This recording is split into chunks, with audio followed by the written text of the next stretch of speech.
Vinos licorosos.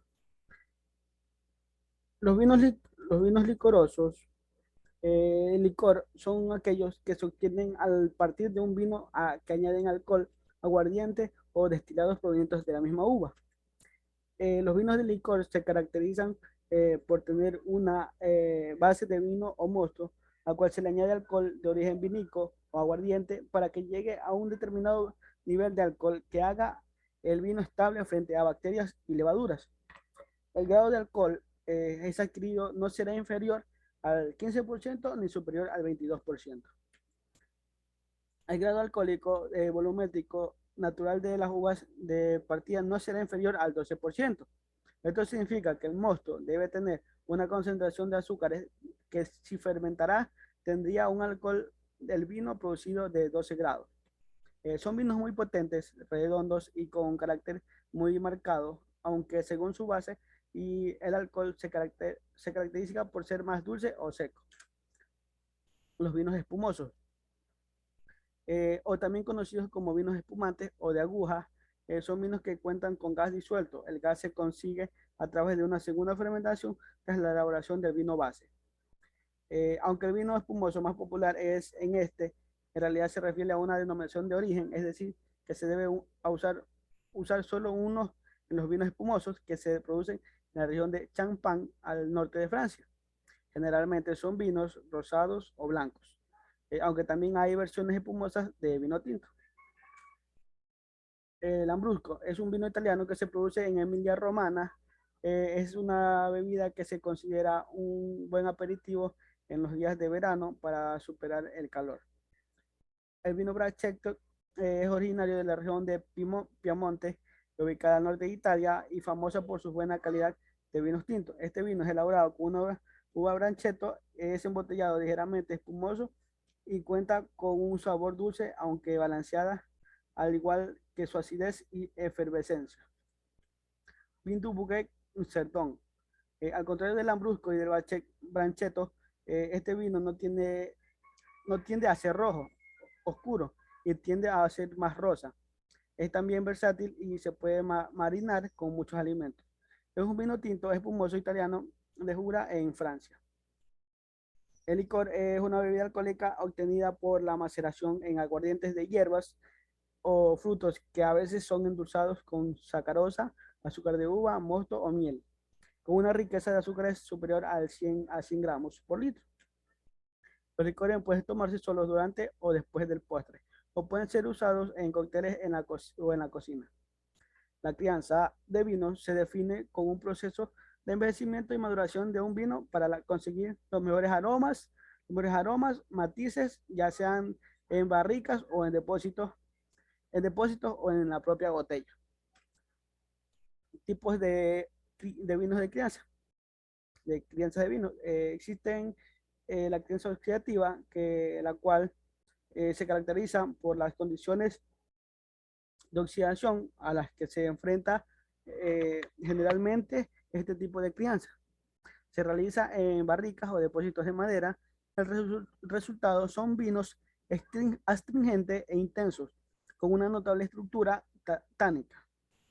Crianza reductiva. La ausencia total del oxígeno durante la maduración del vino permite conservar y proteger sus aromas y matices. Esta crianza se realiza principalmente en botellas, siempre en depósitos horizontales, y los vinos resultantes se caracterizan por una mayor suavidad y menor presencia de taninos. Crianza mixta. Es la crianza más extendida y se lleva a cabo combinado los dos sistemas anteriores. En primer lugar, el vino es sometido a una crianza oxidativa en madera y posteriormente a un largo periodo de crianza reductiva en botella. En esta última fase, en la que el vino alcanza su óptima maduración.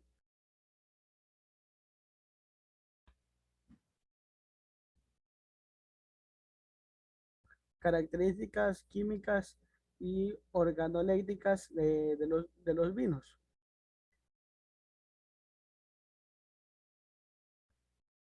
Características químicas organolépticas de los vinos.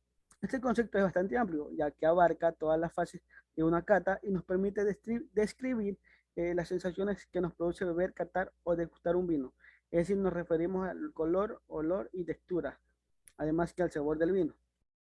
Eh, Caracteres gustativos que se aprecian en la lengua y el paladar. Estos son gustos azucarados, sabor ácido, sabor salado, sabor amargo y otros componentes del vino. Características químicas de los vinos. La composición química del vino está en un 12% de alcoholes, como en el etanol, el 12%, y el glicerol en 1%. Del 85% al 95% de agua, eh, contiene ácidos de fermentación como el succínico, el láctico, el acético, el butírico, el fórmico, el propiónico y el carbónico. Y la uva, que contiene ácidos tar tartáricos, málicos y cítricos. Hay sustancias fenólicas como el tanino, antocianinas y flavonoides. Azúcares y glucosas, que está comprendida del 7 al 15% en la uva, y otros como aldehídos, esteres, vitaminas, aminoácidos y sales minerales.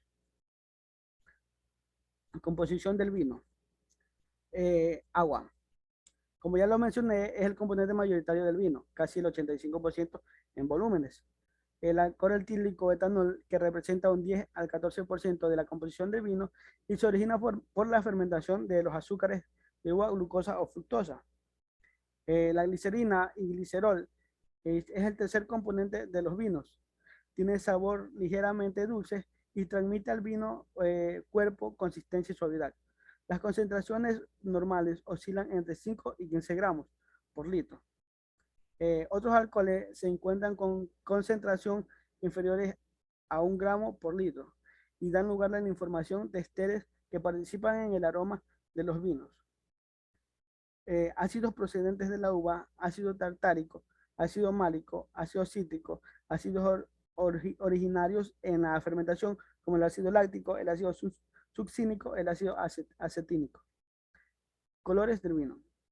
Los responsables definitivos del color de un vino son los polifenoles, que se dividen a su vez en antocianos y taninos. Los antocianos se encuentran en la pulpa y sobre todo en la piel de la uva, que son los que causantes del color definitivo del vino tinto. Y los tánicos se encuentran en la piel, pepitas y raspón. Hay colores violáceos y azulados, que es una tonalidad característica de los vinos más jóvenes, y se trata de vinos con poco cuerpo, buena acidez y frescos. El granate, que es el tono de los vinos tintos al inicio de su maduración, son vinos normalmente con no más de 3 años de crianza. Rojo, se trata de vinos tintos en el momento álgido de su maduración, los cuales presentan un color brillante e intenso. Caoba, esta tonalidad se presenta en vinos con tiempo de crianza largos, en los que la tonalidad más viva empieza a apagarse. Se intensifica el cuerpo del vino y se pierde frescura y acidez. Teja, tonalidad característica de los vinos tintos más viejos, los cuales presentan tonalidad tirando a anaranjados. Vinos con tiempo de crianza muy largos, durante los cuales van perdiendo intensidad de color, opacidad y brillo. Los aromas del vino. Bueno, estos son después de su apariencia, su carta de presentación. Los aromas son mayoritariamente compuestos volátiles que por su composición se liberan con facilidad y son rápidamente captados por los receptores situados en las fosas nasales y las pituitarias, responsables del sentido del olfato.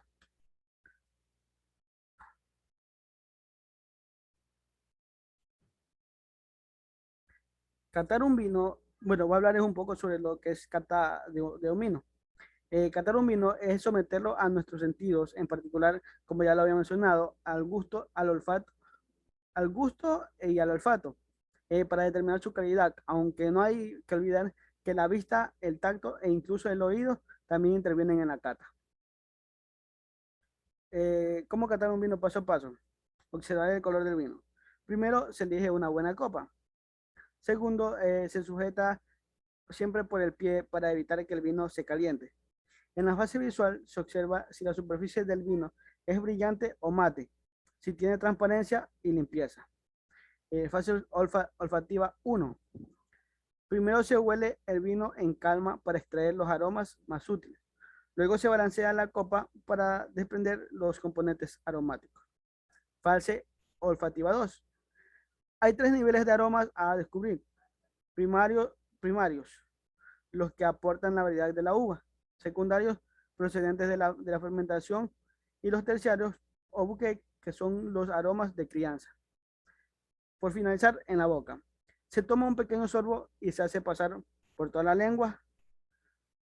Seguido se aspira el aire con el vino en la boca y se saca por la nariz para volver a olores los aromas por vía retronasal. Se valora la primera impresión, el paso en la boca, el postgusto y el retronasal. Por último, se traga todos los aromas y sensaciones persistentes en la boca después de ser ingeridos. El objetivo fundamental de una cata de vinos es analizar sensorialmente el vino para explorar sus características y propiedades. En cualquiera de sus tres niveles, visual, olfativo y gustativo, eh, además que en otras palabras, aprender la diferencia de cualidades del vino al mismo tiempo que disfrutamos de él. Tipos de catas de vino. Está la cata vertical, que para este tipo de cata se utilizan varias añadas del mismo vino, ya que lo que se pretende observar es la evolución del mismo en el tiempo. Así que para identificar cuáles son las mejores añadas de ese vino. Aunque para esta clase de catas el orden puede ser muy objetivo.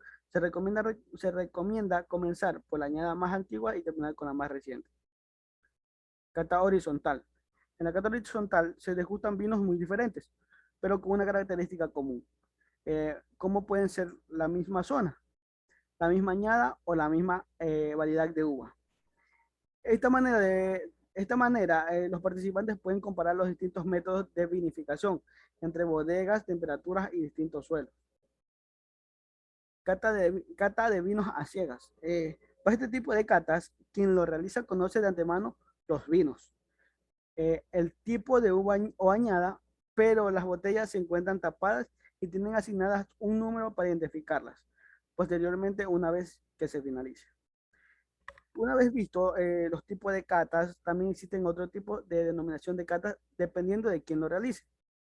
Una se le llama cata técnica, que si quien la realiza es un profesional como un enólogo, un sommelier o un periodista especializado. Además, en la ficha técnica se evalúan aspectos tales como la vista, el olfato y el gusto de un vino. Por el contrario, si en la cata participan aficionados para dar su opinión sobre uno o varios vinos por iniciativa de una bodega, de una distribuidora o de una tienda, se llama cata comercial.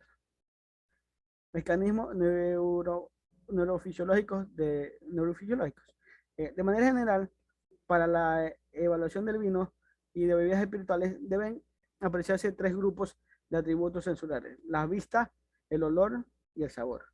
Se trata de una combinación compleja y de las sensaciones olfativas, gustativas y trigeminas que se perciben en el momento de la cata. En el centro del olfato lo encontramos en el bulbo olfatorio. Es un órgano que se sitúa en la parte alta de la cavidad nasal. Las moléculas aromáticas que tiene el vino llegan al bulbo olfatorio según la cantidad y composición de la molécula. Origina un impulso nervioso al cerebro donde se percibe la sensación olorosa, se clasifica y se identifica. Gracias.